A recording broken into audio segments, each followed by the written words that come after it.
Papo Sebrae. Olá, sejam todos muito bem-vindos, bem-vindas ao nosso Papo Sebrae. Paixão não viabiliza negócio. A frase do diretor superintendente do Sebrae DF, Antônio Valdir de Oliveira, demonstra, de certa forma, a importância e o poder de uma consultoria para a sua empresa. Ela traz a racionalidade necessária para diagnosticar problemas e desafios e apontar caminhos a serem trilhados. A decisão, no entanto, é sempre do dono do negócio. O tema é tão estratégico que o Sebrae DF prorrogou até 31 de março as inscrições para as suas consultorias gratuitas.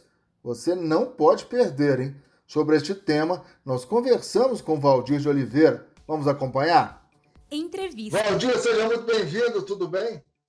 Tudo bem, Estevão, prazer grande estar aqui mais uma vez, agora no começo desse ano, né, para falar aí dessa nossa retomada, do que a economia espera, do que os empreendedores esperam e do que nós, Sebrae, podemos fazer. Pois é, nós vamos começar focando nas consultorias gratuitas, que eu me lembro que no finalzinho do ano passado, você anunciou que o Sebrae DF prorrogaria essas consultorias gratuitas, dada, obviamente, a crescente demanda. Como é que está essa questão agora, Valdir? Surpreendente, porque a impressão que a gente tem, Estevão, é que 2020 não parou para começar 2021.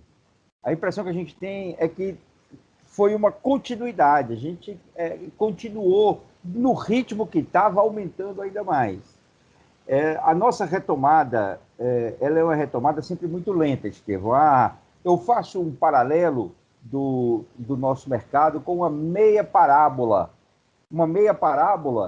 com a boca para cima, aquela que começa lá embaixo, tranquila, e depois tem um crescimento exponencial. Nosso mercado é assim. Normalmente, o começo de ano é um começo muito frio, porque os empreendedores fizeram o que precisavam fazer. Em dezembro foi o ápice de venda de tudo. Em janeiro eles estão parados, imaginando o que é que eles vão fazer. Aí retomam, começam, vêm atrás de alternativas, pesquisas, vai devagarzinho, aí começa, a partir do Dia das Mães, a dar uma aquecida. Carnaval começa, na verdade, depois do Carnaval ele já começa uma retomada, mas a gente sente que Dia das Mães, maio, junho, quando chega a partir de julho, o crescimento é acelerado. E o que está acontecendo esse ano? Olha o que essa pandemia fez, que coisa doida. Ano passado, em janeiro, nós contratamos 5 mil horas de consultoria para micro e pequenos empresários. Esse ano, mês de janeiro, passou de 25 mil, Estevão. 25 mil? Só no mês de janeiro foram contratadas mais de 25 mil horas de consultoria. O que significa? Que os empresários continuaram na pedalada, eles não pararam. E aí, eles foram engrenando, e, na verdade, a retomada da economia, aparentemente, está aquecendo já no começo, né? Que é uma coisa que nos surpreendeu e nos surpreendeu muito. Mas mostra que o Sebrae está no caminho certo. Porque na hora que eles precisaram, a gente estava pronto para apoiar. Nós fechamos mais de 25 mil horas de consultorias contratadas no mês mais frio, historicamente, da nossa economia. É interessante porque isso demonstra que o empresário, de uma maneira geral, ele está se programando para enfrentar um ano tão desafiador ou mais desafiador do que foi 2020. E, obviamente, mais para frente, nós vamos destacar o poder dessas consultorias. Mas nesse campo das consultorias gratuitas, Valdir, eu me lembro que ano passado vocês bateram muito na tecla de 30 mil horas de consultorias gratuitas, né? Foi uma das marcas de 2020. Essas consultorias gratuitas, elas vão até 31 de março no primeiro momento? Exatamente. A gente quer deixar na mesma condição de 2020, nós nos preparamos para deixar os 3 primeiros meses do ano, que é quando nós vamos avaliar como é que vai ser a evolução disso. Esses 30 mil horas que você acabou de citar, eram 30 mil horas em um único sistema nosso. Na verdade, nós ultrapassamos muito esse número de consultorias gratuitas. Por quê? Porque nós abrimos novas frentes. Porque, olha só, Estevão, o nosso sistema de consultoria, ele engargalou. Nós batemos no teto com as pessoas precisando. Então, nós tivemos que buscar novos caminhos. Buscamos novos caminhos e nós conseguimos fechar, contratar no ano de 2020 em torno de 140 mil horas de consultoria, se a gente pensar em produtor rural, micro e pequenas empresas, principalmente focando diagnósticos empresariais, marketing digital, essas consultorias de gestão que são muito importantes. Então, o conjunto da obra de 2020 foi fantástico. Nós batemos aí 140 mil horas, Estevão, que é um número extraordinário. Se você pensar que nós fizemos 60 mil, eu não me lembro se 50 mil no ano de 2019. Então, foi um crescimento enorme. Quase triplicou. Agora, se a gente pensar que no ano de 2020, em janeiro, nós fizemos 5 mil, e agora em 2021, 25 mil, nós passamos de 5 vezes o número de consultorias contratadas. Se esse ano continuar assim, amigo, eu não sei aonde que nós vamos parar com esse número, mas seguramente será o recorde dos recordes do nosso Sebrae DF. Isso é importante. Então, pelas projeções, pelo comportamento aí desse setor do Sebrae que oferece as consultorias, em janeiro, 25 mil, eu acho que o Sebrae DF bate com folga esse recorde de 140 mil do ano passado, hein, Valdir? Com certeza. Eu acho que vai passar disso, seguramente, porque se a gente continuar nessa pegada, é claro que quando a gente fala de economia, a gente faz recorte, né, Estevão? E a gente tem que partir do pressuposto, que é uma coisa que eu acredito, tenho fé, que essa questão sanitária será resolvida. Porque hoje o que comanda a nossa vida é a questão da saúde. Não tem jeito. Então nós começamos o ano com esperança, porque o ano chegou com vacina, que é a forma da ciência para a gente combater o nosso problema de saúde. A economia, ela sempre trabalha com aquilo que o cenário define. Hoje, quem está pautando o cenário é a saúde. Então, se a gente entender que as vacinas chegaram e vão controlar essa questão sanitária, a economia retoma com muito mais força. E aí, eu lhe digo o seguinte, nós vamos fazer um podcast do fim do ano com uma surpresa enorme com nossos números, eu tenho certeza disso. Tomara. Hoje você está acompanhando um bate-papo com o Antônio Valdir de Oliveira, ele é o superintendente, diretor superintendente do Sebrae DF. E a nossa pauta hoje são as consultorias. As consultorias do Sebrae DF já têm um selo de qualidade, que elas são muito demandadas, muito contratadas, mas o Sebrae, com o surgimento da pandemia, ele teve a preocupação de reforçar as suas ações sociais. Então, foram oferecidas tantas horas de consultorias gratuitas. Por quê? Porque o Sebrae entende que as dificuldades do micro e pequeno empresário levam para o Sebrae DF ainda mais responsabilidade em abraçar esse público, né? Então, essa ação social do Sebrae ficou muito mais latente em 2020, tende a se reforçar em 2021, né, Valdir? É isso aí. A gente quer que esses resultados sejam resultados que possam ser ampliados, né? Porque só tem sentido também esse número de horas de consultoria, essa atuação, se a gente entender que ela está dando resultado para os nossos pequenos empreendedores. Então, nós estamos com o pé baixo, as avaliações que a gente tem são muito positivas de quem participa desses processos. Esse feedback é importante para a gente entender que a gente está no caminho certo. Nós mantivemos uma pegada para ter um número grande, mas a gente espera que isso possa ajudar de fato as empresas a alcançarem um melhor faturamento, um maior faturamento, oportunidades de negócio que elas não tinham, enfim, a geração de emprego, renda que a gente tanto espera aí para a nossa economia, para que a gente possa mudar esse mundo e essa crise que a gente está vivendo. Se você não sabe o que um consultor faz, eu vou aproveitar toda a expertise do Valdir e a partir de agora vamos fazer um ping-pong de uma forma bem prática, né?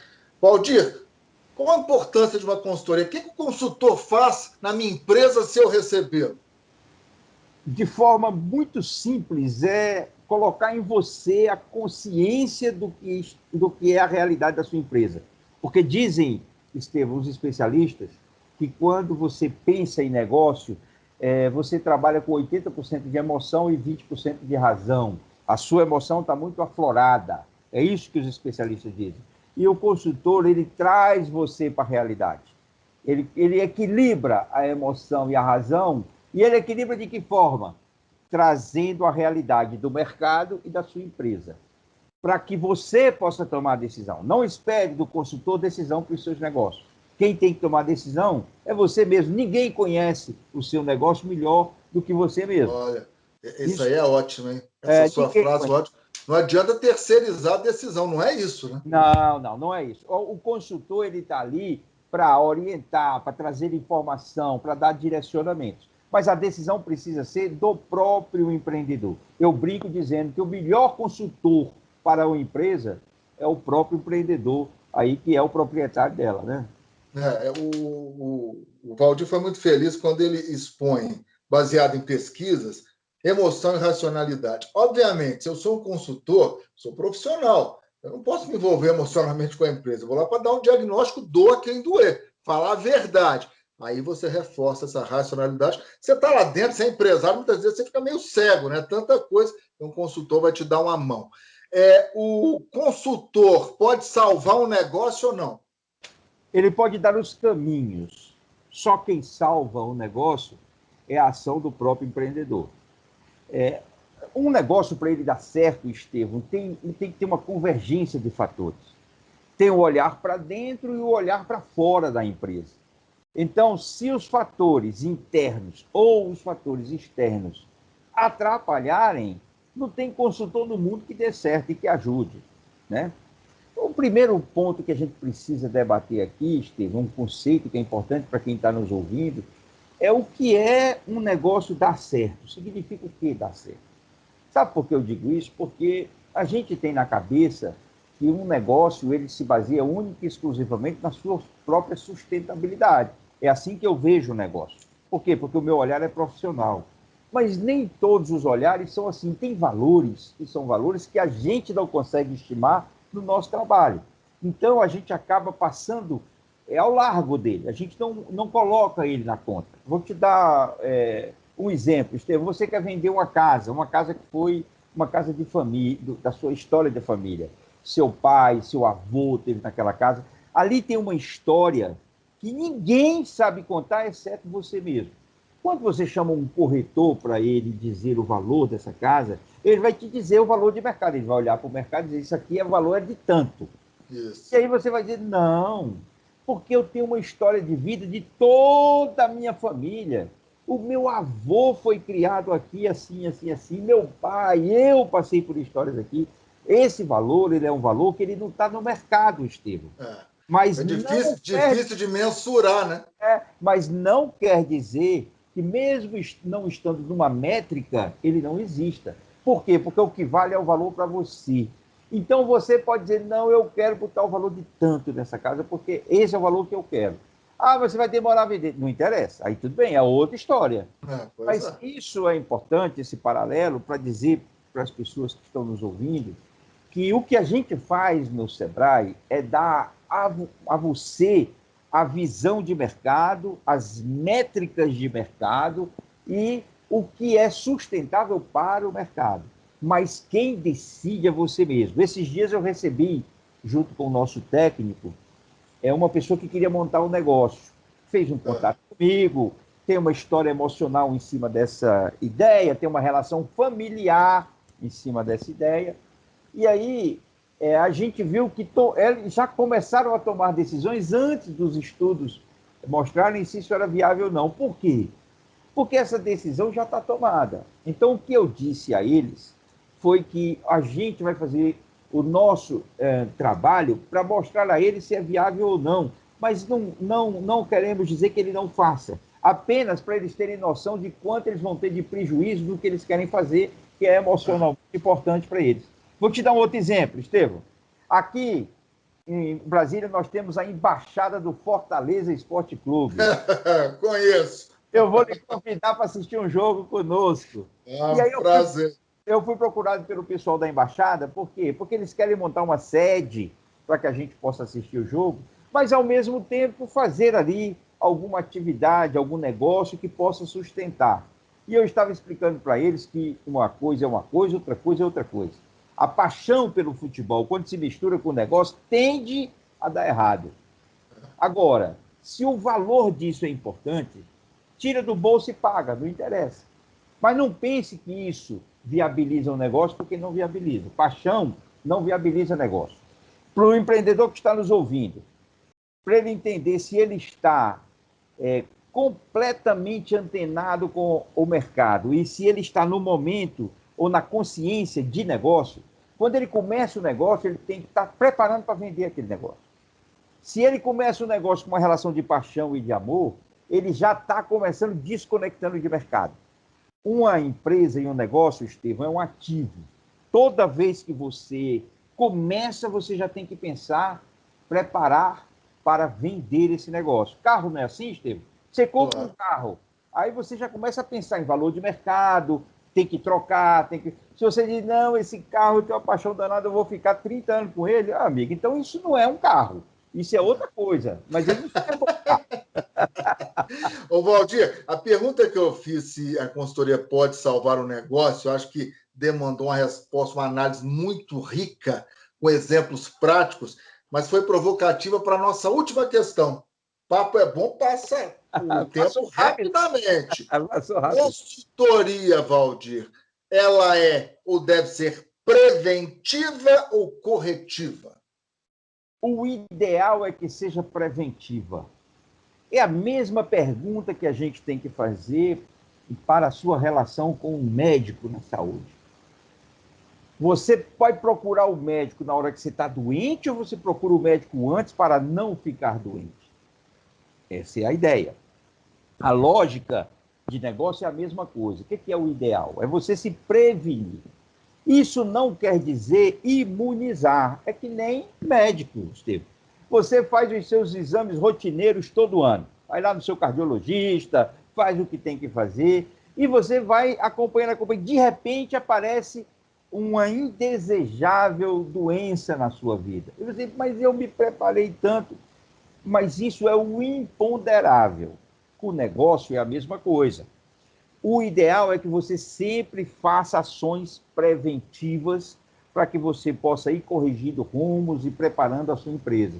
Mas pode vir o imponderável. E se vier, o Sebrae também vai ter a sua ajuda corretiva, que nem você tem com os médicos, para que a gente possa atuar no problema e, quem sabe, resolver. O trabalho do Sebrae, eu vou fazer um paralelo como se fosse crédito, eu uso muito essa frase para crédito. O trabalho do Sebrae, os remédios que o Sebrae tem, se forem dados na posologia certa, salvam o paciente. Mas a gente tem que ter muito cuidado, porque a posologia errada também pode matar o paciente. Envenena. O importante é que você, empreendedor que está nos ouvindo, que você possa buscar sempre a ajuda e a parceria do Sebrae para você já ir moldando. O meu negócio está dando certo, está bombando, mas não custa nada repensá-lo. Aliás, é fundamental repensá-lo, porque o mundo muda muito rapidamente. Que eu diga de 2019 para 2021, nós temos um 2020 no meio que mudou tudo, absolutamente tudo na nossa vida. Então, que tal se preparar para que você não se submeta aí a um risco de uma, vou chamar assim, de uma surpresa desagradável na sua vida. Então, procure o Sebrae preventivamente, vá repensando o seu negócio, converse com seus concorrentes, com seus funcionários, aquilo que a gente chama de stakeholders, que estão em volta do seu negócio, os atores que estão em volta do seu negócio. Todos eles vão, numa conversa, noutra conversa, te ajudar a pensar e repensar o teu negócio. E aí, essa conversa com especialistas podem ir te preparando para evitar um mal maior ali na frente. Com certeza. Valdir, foi muito didática, como sempre, a sua participação. Vamos pautar outro tema tão relevante como este. as consultorias com selo de qualidade do Sebrae Distrito Federal. Até outra oportunidade, Valdir. Valeu, Estevão, um prazer grande. Olha, quem está nos ouvindo aí, aproveite a oportunidade, é só até 31 de março. Então, 0800 570 0800, principalmente quem está pensando num diagnóstico da sua empresa e no segredo, o segredo, Estevão, para 2021, o segredo do novo mercado, a transformação digital. São consultorias gratuitas que estarão à disposição até dia 31 de março de 2021. Não percam essa oportunidade. Não percam. Tchau, tchau, pessoal. Até mais. Valeu, um abraço, Estevão. Repetindo, hein? Anote aí. 0800 570 0800. Agora nós vamos para as dicas com a Cris Nione. Dicas Sebrae. Bem, como sempre neste espaço, nós batemos um papo aí com a Cris Nione. A Cris é assessora de imprensa do Sebrae Distrito Federal. E hoje, a nossa proposta é jogar luz em dicas que permitam a você, que está nos acompanhando, a montar um escritório de consultoria. É isso mesmo. Nós estamos vivendo uma pandemia, uma tremenda crise, e nestes momentos, as consultorias são serviços muito acessados, muito demandados. Pode funcionar como uma mão amiga para ajudar empresas que estejam passando por dificuldades, até em alguns casos, salvar da falência tais empresas. Não estou exagerando não, né, Cris? Seja bem-vindo. Tá não, Estevão, é isso aí, tem que investir nisso, os empresários têm investido nisso, então é uma oportunidade de empreender, né? Com certeza. Então vamos lá para 5 dicas. A primeira delas, conhecimentos específicos e visão empresarial. O consultor tem que ter esses atributos, né? Tem, Estevão, a consultoria nada mais é do que um serviço oferecido por um profissional ou uma empresa de uma área específica para outro profissional ou empresa. E para ser um consultor, o profissional precisa ter conhecimento e habilidades na área em que vai atuar. Por isso, é essencial que ele tenha um conhecimento aprofundado sobre a área de atuação de seu cliente, pois esse será o alicerce de suas ideias e sugestões. Mesmo que a opção seja uma pequena consultoria, é fundamental ter uma capacidade analítica e uma postura ética, pois seus aconselhamentos irão influenciar diretamente na tomada de decisão do seu cliente. Com certeza. Segunda dica, localização. Por que a localização é importante? Então, Estevão, como todo negócio, a escolha de uma boa localização ajuda a alcançar melhores oportunidades de negócio. Mesmo que ele decida começar um negócio em casa para reduzir os custos, ou até mesmo de forma virtual, porque grande parte do atendimento pode ser feito em company. É preciso avaliar as necessidades para evitar erros e gastos desnecessários. Um modelo que vem ganhando espaço entre as consultorias é o coworking, que são espaços compartilhados de trabalho nos quais é possível alugar salas ou escritórios virtuais temporariamente. Isso é interessante porque no coworking você acaba ampliando também a sua rede de relacionamento, seu networking. Isso é estratégico. Terceira dica nesse bate-papo com a Cris Nione, organize processos produtivos. Então, Estevão, o processo produtivo de um escritório de consultoria é basicamente intelectual e requer organização por parte do consultor, obedecendo algumas etapas, como a prospecção de negócio, elaboração de briefing, planejamento de estratégias e execução. Depois da etapa de planejamento inicial, é preciso iniciar as atividades práticas, que podem ser resumidas na realização de um diagnóstico, seguido por um plano de ação, implementação, monitoramento e, finalmente, de uma auditoria dos processos. Quarta e penúltima dica, agregue valores à sua consultoria. De que forma, Cris? Então, ao agregar valor ao seu negócio, você aumenta as chances do cliente escolher seus produtos e serviços em detrimento da concorrência. Mesmo que os projetos de consultoria sejam customizados para atender cada cliente, é possível diversificar as áreas de atuação para conseguir maior abrangência no mercado. Para isso, fique atento aos pontos considerados nebulosos dentro de segmentos específicos, com vistas a buscar uma diferenciação e formação de expertise no assunto. Além disso, não tenha medo de inovar nos processos, mostrando ao seu cliente que sua empresa consegue enxergar de forma dinâmica e flexível. Não se esqueça que o empreendedor que decide atuar na área de consultoria deve estar sintonizado com a evolução do setor, pois esse é um negócio que requer inovação e adaptação constantes em face de novas tendências. Sempre. E chegamos à derradeira dica: invista em automação desde o início. Isso, o empreendedor que deseja atuar em consultoria empresarial deve analisar qual é a melhor opção de tecnologia e automação do seu negócio como um todo. Os modelos virtuais ganham mais espaço a cada dia e as soluções oferecidas pelos consultores precisam evoluir para se tornarem mais atraentes e acessíveis aos clientes. O mercado apresenta diversos sistemas de gestão, desde os gratuitos até os mais complexos, o mais complexo que controlam quase todos os processos. Legal, Cris. Até semana que vem com mais dicas. Tchau, tchau. Tchau, Estevão. É isso então, pessoal. O nosso Papo Sebrae volta semana que vem. Até lá. Tchau, tchau.